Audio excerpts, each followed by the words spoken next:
এখন যদি আপনার ছোট ভাই বোন আত্মীয় স্বজন বা আপনার সন্তান খুব অল্প বয়সে ফেসবুক ব্যবহার করে এবং আপনি যদি সেটা জানতে পারেন এবং এটা জানার পর আপনার যদি মনে হয় না এত অল্প বয়সে তার ফেসবুক ইউজ না করুক, তা সেক্ষেত্রে আপনি একটা রিপোর্ট করতে পারেন এবং এই রিপোর্টের মাধ্যমে কিন্তু তারা যে অল্প বয়সে ফেসবুক অ্যাকাউন্ট ইউজ করতেছে তাদের অ্যাকাউন্ট আপনি নষ্ট করে দিতে পারবেন, যার ফলে সে কিন্তু তার অ্যাকাউন্ট আর ইউজ করতে পারবে না। তো এই রিপোর্টিং প্রসেসটা কীভাবে করবো সেই প্রসেসটাই মূলত আজকে সম্পূর্ণ আপনাদের মাঝে শেয়ার করব। তাই ভিডিওটা প্রথম থেকে লাস্ট পর্যন্ত মনোযোগ সহকারে দেখবেন, কেউ টেন টেন দেখবেন না। আর আপনি যদি আমার চ্যানেল নতুন হয়ে থাকেন অবশ্যই আমার চ্যানেল সাবস্ক্রাইব করে ভিডিও একটা লাইক দিয়ে ভিডিওটা শুরু করবেন। তো আমি সরাসরি মোবাইল স্ক্রিনে চলে আসছি এবং যে লিঙ্কের মাধ্যমে বা যে ফর্মের মাধ্যমে রিপোর্টটা করব সেই ফর্মে অথবা সেই লিঙ্কে কিন্তু আমি পোস্ট করে আছি, ঠিক আছে। মূলত এই লিঙ্কের মাধ্যমে আমি রিপোর্ট করে আপনার দেখাবো এবং এখানে আমি কি কথাগুলো বলতেছি এবং কি কাজগুলো করতেছি সেগুলো মনোযোগ সহকারে শুনবেন এবং যে কাজগুলো দেখো মনোযোগ দিয়ে দেখবেন। তো প্রথমে বলতেছি link URL of the profile of page that you would like to report, মানে আপনি যে অ্যাকাউন্টে রিপোর্টটা করতেছেন সেই অ্যাকাউন্টের লিঙ্কটা প্রথমে এই বক্সে আপনাকে বসাতে হবে। তো সেই লিঙ্কটা নেওয়ার জন্য আমি ফেসবুক অ্যাকাউন্টে চলে যাব। তো এখান থেকে জাস্ট আমরা লিঙ্কটা কপি করে নিব। তার আগে আমি একটা কথা বলে রাখি, আপনি যে অ্যাকাউন্টে রিপোর্টটা করবেন সেই অ্যাকাউন্টে বয়স কম দেওয়া আছে কি বা বেশি দেওয়া আছে কি না সেটা কীভাবে বুঝবেন, সেটা বুঝে একদমই সহজ উপায়। আপনি জাস্ট অ্যাকাউন্টে ঢুকবেন। আমি জাস্ট এখানে অ্যাকাউন্টটা ওপেন করে নিব। এখানে হয়তো আপনার ব্ল্যাঙ্ক অবস্থা দেখতে পাচ্ছেন, যেহেতু প্রোফাইলটা লক তার জন্য ব্ল্যাঙ্ক শো করতেছে। তার জন্য আমি এখানে ক্লিক করে দিলাম। দেখেন এই যে সি অপশনটি দেখতেছেন, এখানে কোনো প্রকার দেখেন অ্যাড ফ্রেন্ড অপশন বা মেসেজ অপশন নাই, সি অপশন আছে।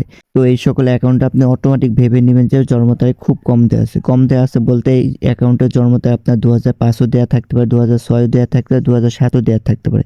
সি অপশন তখনই আসে যে সকল অ্যাকাউন্টে 2005, 6, 7 দেওয়া থাকে। তো 2005, 6, 7 যদি আপনার ফেসবুক অ্যাকাউন্টে দেন এটা কিন্তু অটোমেটিক সাসপেন্ড হয়ে যায় এবং যে অ্যাকাউন্টগুলো আপনার টিকে যায় সেই অ্যাকাউন্টগুলো আপনি যদি এই মাধ্যমে রিপোর্টটা করেন সেই অ্যাকাউন্টগুলো কিন্তু আপনার ডিসেবল করে দেয় ফেসবুক থেকে। তো যেহেতু এই অ্যাকাউন্টটা টিকে গেছে 2007 বার্থডে দেওয়ার পরও, আমি যদি ম্যানুয়ালিভাবে এই প্রসেসে রিপোর্টটা করি ইনশাল্লাহ এই অ্যাকাউন্টটা রিমুভ হয়ে যাবে, ঠিক আছে। এবং যাদের উদ্দেশ্য আপনাদের বাচ্চা বা আত্মীয় স্বজন খুব ছোট বয়সে মানে অল্প বয়সে ফেসবুক অ্যাকাউন্ট খুলছে, তাদের অ্যাকাউন্টটা যদি আপনি রিমুভ করে দিতে চান তো এই প্রসেসটা ফলো করে আপনি খুব সহজে রিপোর্টের মাধ্যমে তাদের অ্যাকাউন্টটা রিমুভ করে দিতে পারবেন। আর তাদের জন্ম তারিখ কত দেওয়া আছে সেটা দেখার জন্য আপনি জাস্ট তার আইডিটা ঢুকবেন। আইডিটা ঢুকে দেখবেন যে সি অপশন শো করতেছে কিনা। সি অপশন শো করলে বুঝবেন যে তাদের জন্ম তারিখ খুব কম দেওয়া আছে। আপনি যদি রিপোর্টটা করতে পারেন সাকসেসফুল হবে তাহলে অবশ্যই তাদের অ্যাকাউন্টটা রিমুভ হয়ে যাবে। ওকে, তো আমি জাস্ট লিঙ্কটা এখান থেকে কপি করে নিব। তো লিঙ্কটা কপি করে আনলাম, তারপর এখানে আমি পেস্ট করে দিব।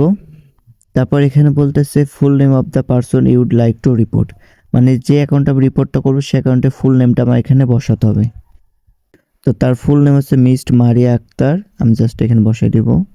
নাম বসানো হয়ে গেছে। তারপর বলতেছে is the person that you are reporting located in South Korea, Spain, Canada, মানে আপনি যাকে রিপোর্ট করতেছেন সে কি সাউথ কোরিয়া বা স্পেন বা কানাডা বসবাস করে। আপনি যদি বসবাস করে তাহলে আপনি এস করে দিবেন, আর যদি না সে কানাডা, স্পেন বা আপনার সাউথ কোরিয়া বসবাস না করে তাহলে এখানে নো করে দিবেন। যেহেতু আমি বাংলাদেশ থেকে রিপোর্ট করতেছি এবং যার অ্যাকাউন্টে রিপোর্ট করতেছে সেও বাংলাদেশি, তো তার জন্য আমি জাস্ট এখানে নোতে ক্লিক করে দিলাম। তো তারপর বলতেছে actual age of the child, মানে আপনার ওই যে অ্যাকাউন্টটা নষ্ট করতেছেন সে অ্যাকাউন্টে আসল বয়স কত। আপনি যদি নির্দিষ্ট বয়স বুঝতে পারেন তাহলে এখান থেকে যে কোনো একটা বয়স বসিয়ে দেবেন। আপনার কাছে যদি মনে হয় তার বয়স হচ্ছে 11 বছর তাহলে 11 সিলেক্ট করে দিবেন, তার বছর যদি 12 হয় তাহলে 12 সিলেক্ট করে দিবেন, আর যদি মনে হয় না 13 বছর উপরে তাহলে 13 বছর সিলেক্ট করে দিবেন। এখানে যদি আপনি শিওর হয়ে থাকেন কত বছর তাহলে আপনি সেটাই সিলেক্ট করবেন, আর যদি শিওর না থাকেন তাহলে এখান থেকে আপনি এই যে 13 প্লাস ইয়ার্স দেখতেছেন আপনি এটা ক্লিক করে দিবেন। ওকে, তারপর বলতেছে আধার, এখানে আপনাকে সুন্দর করে একটা ডেসক্রিপশন লিখতে হবে। কীভাবে ডেসক্রিপশন লিখবেন বা কী লিখবেন, এখানে আপনি তার লিগ্যাল গার্ডিয়ান হিসাবে আপনি উল্লেখ করতে পারেন যে আমি যে অ্যাকাউন্টটা নষ্ট করছি সেটা আমার হচ্ছে বাচ্চার বা আমার আত্মীয় স্বজন, তার বয়স হয় নাই বা সে ফেসবুক ইউজ করে এখন যোগ্য পরিণত হয় নাই, তারপর সে চুরি চুরি করে ফেসবুক অ্যাকাউন্ট গোপনে ইউজ করে এবং নতুন একটা অ্যাকাউন্ট ক্রিয়েট করছে। তাই আপনি চাচ্ছেন না যে আপনার সন্তান বা ভাই বোন বা আত্মীয় স্বজন খুব অল্প বয়সে ফেসবুক ইউজ করুক, তাই আপনি ফেসবুকের কাছে সুন্দর করে এটা লিখে সেটা কিন্তু আপনি তুলে ধরতে পারেন। তো আমি একটা টেক্সট লিখে রাখছি, এটা জাস্ট এখানে বসাই দেবো। আপনি যদি আমার থেকে ভালো টেক্সট লিখতে পারেন অবশ্যই এখানে আপনি শেয়ার করে এটা বসাই দিতে পারেন। এখন আমরা টেক্সটটা এখানে বসাই দিব, যেহেতু আমরা কপি করে রাখছিলাম টেক্সটটা বসাই দিলাম। তারপর বলতেছি এর কন্ট্যাক্ট ইমেল অ্যাড্রেস, তো এখানে যে কোনো একটা ইমেল বসাই দেবেন। তবে যে ইমেলটা বসাবেন সেই ইমেলটা অবশ্যই আপনার কাছে কিন্তু থাকতে হবে অ্যাক্টিভ, কারণ এখানে আপনি কি রিভিউ পাচ্ছেন বা পাচ্ছেন না সেটা কিন্তু এই মেইলে পাঠাই দিবে। তারপর এখান থেকে এই যে সেন্ড বাটন দেখতেছেন সেন্ডে ক্লিক করে দিবেন।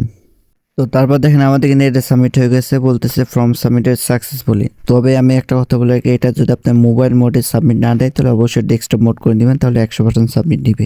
তো আমি প্রথম থেকে যে প্রসেসগুলো দেখালাম ওই প্রসেসগুলো আপনাকে ফলো করতে হবে।